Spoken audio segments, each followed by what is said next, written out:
Hold Okay.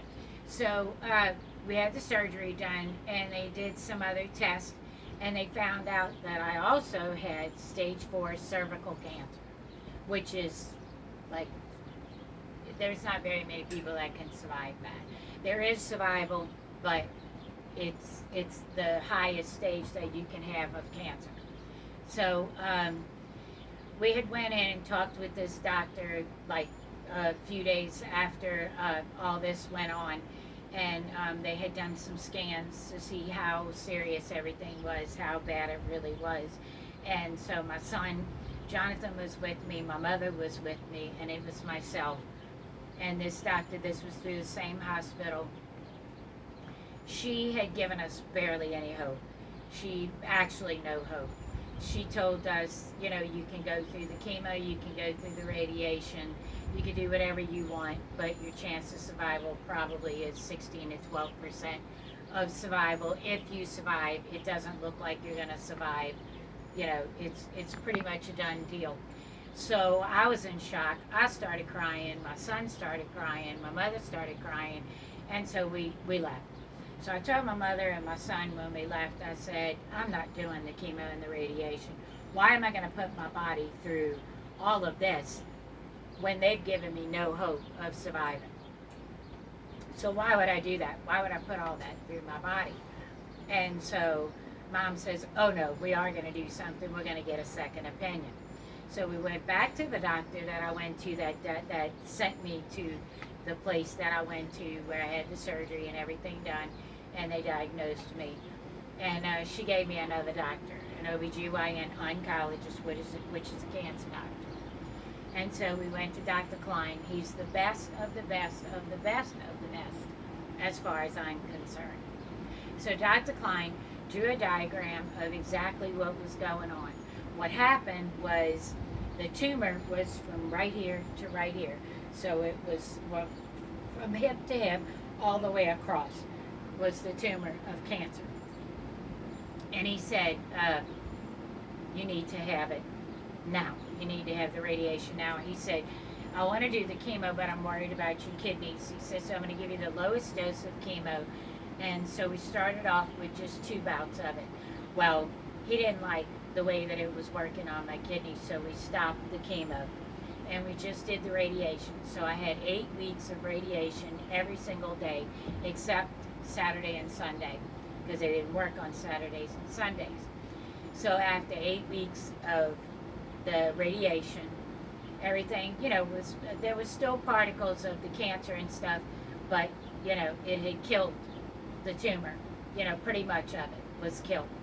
So we had went on through time of going. You know, I went every 4 months to the doctor, 3 to 4 months to my oncologist just to check on everything. Went to kidney doctors every 5 months. I have to get the tubes changed out so I don't get an infection.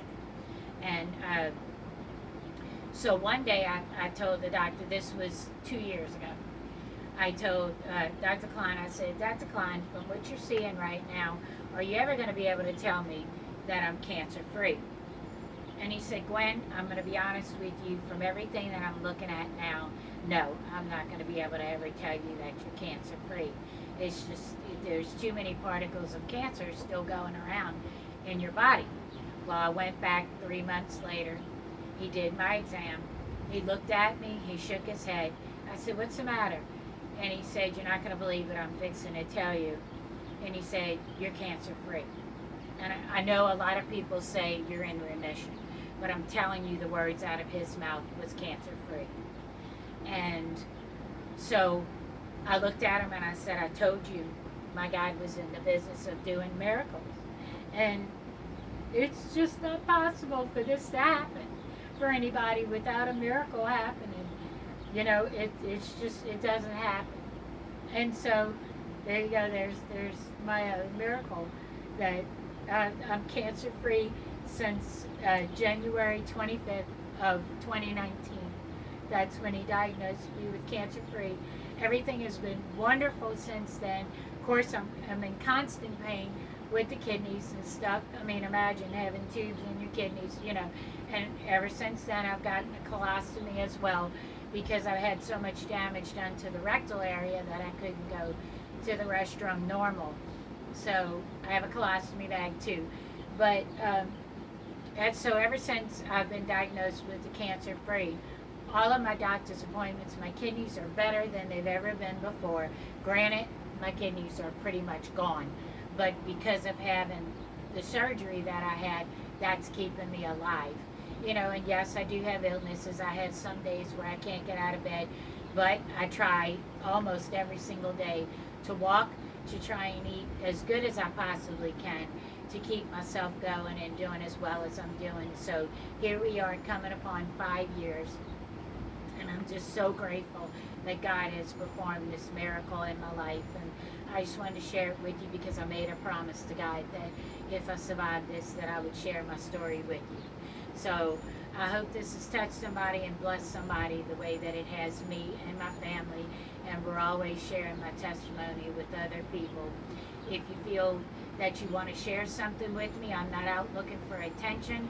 All I'm trying to do is bless someone else and show you that God is real and He is in the business of performing miracles. It shows you in the Bible time after time after time that He's performed the miracles, and He's still doing it today.